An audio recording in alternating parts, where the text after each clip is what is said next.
Alana Brophy, Weather Rate certified 10 years in a row. A lot going on in the weather throughout the state of Utah this evening. Yeah, Alana, what can we expect as we head into the weekend? Extreme heat to not quit. We know that we've got extreme temperatures. 113 in St. George right now. Our southwest view from our Dixie Tech camera kind of shows those towering cumulus. A few isolated storms out there tied to the higher elevations, and we know that the heat is not going to let up. We barely had any relief from the front coming through northern Utah. We've got to talk about those air quality issues because you see them out there. We've got hazy skies. They're not going anywhere either. Storms in the forecast, and we're there for you with your weekend. We've got 101 in Salt Lake right now. It's our 12th triple-digit day this summer, double what we typically see. Same number in the Uinta Basin near Vernal, 108 in Moab, 107 near Lake Powell, 105 in Milford, 100 degrees in Delta. We hold on to the heat as we get through the next couple of hours, and we don't even get much relief into the overnight. In Salt Lake, those numbers dropping into the 80s by 10 o'clock with hazy skies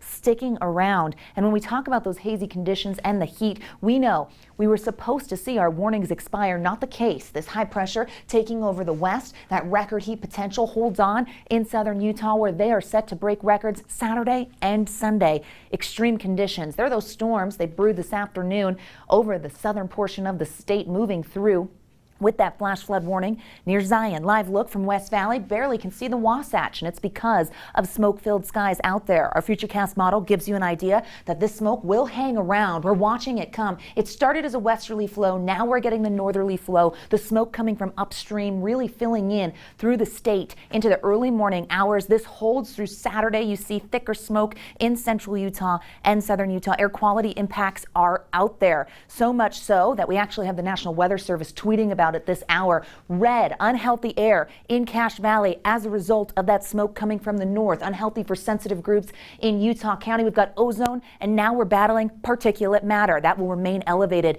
as we head into tonight. We've got moderate air down there in southern Utah for Washington and Iron County. Tonight, we watch those storms dwindle just a little bit. Small chance of a shower into tomorrow. Clouds over the central and southern portion of the state. Active skies near Nevada. The heat's still there, but tomorrow will be the coolest day for the north. Upper 90s expected, still 100 in Salt Lake. Sunday, we see those clouds filling in, some storms near the state line. That extreme heat really gets a grip on us as we head into Sunday and start out next week. So really, folks, not much relief in sight.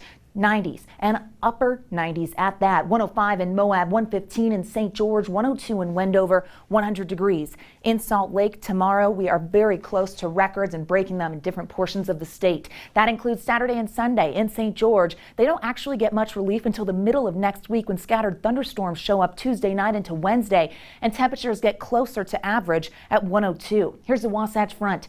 Wow, that is hot, folks. Sunday and Monday, we start to cool ever so slightly on Tuesday with more cloud cover. 90s by the middle of next week. Who would have thought in July? We're talking about mid-90s being a bit of a break. Still going for the century mark tomorrow. Rick, Glenn, I hope you have ways to keep cool. Trying